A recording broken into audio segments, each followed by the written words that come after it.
Dans cette vidéo, je vais te partager 4 conseils historiques qui vont te permettre de devenir inarrêtable. Le stoïcisme est une philosophie antique qui enseigne la vertu, la sagesse et le contrôle de soi comme moyen de surmonter les épreuves de la vie. Clairement, nous avons tous des problèmes. Tu perds quelqu'un de proche, tu perds ton boulot, ta copine te quitte, tes enfants sont malades. Bref, nous avons tous des problèmes. Et c'est notre manière d'y réagir qui détermine la qualité de notre vie. Je vais te partager 4 conseils qui vont t'aider à être plus fort, de surmonter les difficultés avec facilité, de garder une bonne attitude et être résistant face à tous les problèmes. Donc avant de débuter, abonne-toi, mets-moi un commentaire, mets-moi un pouce bleu et on est bon. Conseil, acceptons ce que nous ne pouvons pas changer et concentrons-nous sur ce que nous pouvons contrôler. Le stoïcisme nous enseigne la sagesse de reconnaître et d'accepter nos limites de notre contrôle sur les événements extérieurs et nous encourage à diriger notre attention et notre énergie vers les aspects de notre vie sur lesquels nous pouvons contrôler. Et il y a un adage qui dit que la force me soit donnée d'accepter les choses que je ne peux changer, le courage de changer celles que je peux et la sagesse de distinguer entre les deux. Imagine que ta copine te quitte ou tu perds quelqu'un de proche. Tu ne peux pas changer le fait que cette personne ne soit plus là, ni contrôler le sentiment de ta copine. Cependant, tu peux toujours choisir ta façon de faire face au deuil et de gérer tes émotions. C'est en acceptant la perte et en concentrant notre énergie sur le soutien que nous pouvons nous offrir à nous-mêmes et à ceux qui partagent notre chagrin que nous pouvons trouver du réconfort et progressivement traverser cette période difficile. Je vais te partager une anecdote que j'ai vécue par rapport à cela. C'était une rupture amoureuse. J'ai vécu une relation amoureuse pendant 4 ans. Et c'était une relation parfaite dont tout le monde parlait. Nous étions comme Roméo et Juliette. Nous faisions tout ensemble. Personne ne pouvait supporter l'absence de l'autre. Un jour, nous avons eu une dispute. Et par la complicité de sa copine, la fille a décidé de me quitter. Moi qui l'aimais tant, j'ai essayé d'arranger les choses, mais en vain. Imagine en ce moment-là, je ne dormais plus la nuit, je n'avais plus d'appétit et je parlais seul en marchant comme enfant. Un jour, j'ai compris que je ne pouvais pas changer le passé, ni contrôler ses sentiments. J'ai donc décidé d'accepter la réalité et de me concentrer sur ce que je pouvais contrôler. Quelques mois plus tard, j'ai rencontré une nouvelle personne et tous mes soucis se sont dissipés. C'est-à-dire parfois nous ne pouvons pas toujours contrôler ce qui se passe autour de nous parce que nous n'avons aucun contrôle dessus. Cependant, nous pouvons toujours choisir notre façon de faire face à ces événements.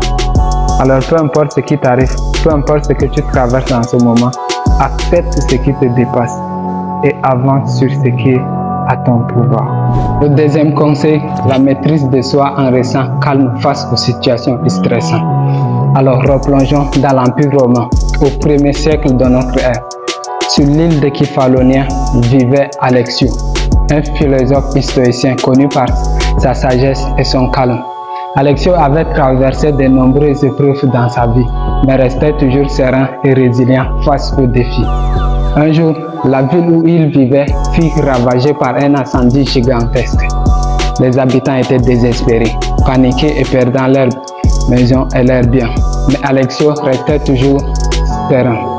Au lieu de se laisser emporter par la panique, il se met immédiatement à aider les autres dans le besoin, en organisant des abris et en distribuant des nourritures.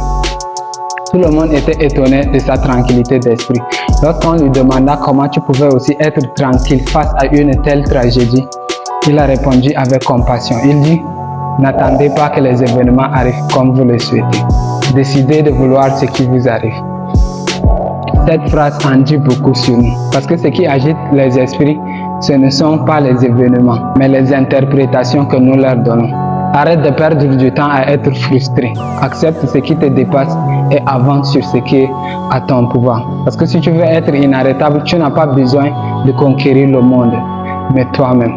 Et comme disait Épithète, n'attends pas que les événements arrivent comme tu le souhaites, mais décide de vouloir ce qui t'arrive et tu seras. Un conseil historique, la pratique de la gratitude. Dans la pratique de la gratitude est quelque chose de très commun. Et je ne suis pas le seul à en parler sur YouTube. Donc c'est très important d'avoir de la gratitude de ce que tu peux avoir. Il y a quelques mois, quand j'ai lancé ma chaîne YouTube, j'étais très content, mais aussi un peu inquiet. Je me demandais si les gens aimeraient mes vidéos, si j'arriverais à faire des contenus intéressants et si je pourrais réussir dans le monde où il y a beaucoup de concurrence. Puis un jour, quelque chose de super s'est passé. J'ai eu mon premier commentaire sur une de mes vidéos. C'était juste super. Continue comme ça. Et pour moi, ça voulait dire plus que ça. Ce commentaire montrait que mon travail plaisait à quelqu'un, que j'avais touché quelqu'un avec mes vidéos. Réaliser qu'il y avait de vraies personnes derrière chaque vue, chaque like et chaque abonné. Ça m'a vraiment touché. Je me rappelle la sensation de joie et de reconnaissance que j'ai eue en ce moment-là. Cette expérience m'a fait comprendre à quel point la gratitude est très importante dans sa relation avec sa communauté. Donc c'est très important d'avoir de la gratitude pour ce que tu as. Nous les êtres humains, on est conditionnés à toujours vouloir plus. Le fait d'avoir plus, c'est rien de mauvais. Ce qui est mauvais, c'est de vouloir plus et négliger ce qu'on a déjà. Donc c'est très important d'avoir de la gratitude. Donc peu importe ton niveau, peu importe ce que tu as dans la vie, c'est bien de vouloir travailler pour avoir plus. Mais lorsque tu travailles pour avoir plus, n'oublie pas que ce que tu as déjà est satisfaisant. Ce que tu as, c'est le rêve de beaucoup de personnes. Donc appréciez ce que vous avez avant que ce que vous aviez devienne ce que vous aviez. Le quatrième et dernier conseil historique, rappelez-vous que vous avez le pouvoir de choisir votre réaction face aux événements, peu importe ce qui se passe autour de vous. Ce conseil met en lumière l'importance de garder le rôle de nos réactions et nos émotions face aux événements et de ne pas laisser les circonstances extérieures dicter notre bien mental. Je vais te partager une histoire que j'ai lue dans un livre, L'Alchimiste de Paulo Coelho. Et dans ce roman, raconte l'histoire de Santiago, un jeune berger qui rêve de voyage et d'aventure. Un jour, il a fait un rêve et dans son rêve, il voit le trésor caché en Égypte. Convaincu que c'est son destin, il décide de vendre ses moutons et de partir à la recherche de ce trésor personnel. Il a fait face à de nombreux défis tout au long de son voyage. Malgré les moments de doute et de découragement, Santiago a choisi de faire preuve de courage, de détermination et de confiance en lui-même et prend contrôle de ses réactions face aux événements difficiles. Après un long périple, il atteint enfin le désert d'Égypte. C'est de là qu'il réalise que le trésor qu'il cherchait n'est pas un objet matériel, mais la vérité profonde qui réside en lui-même.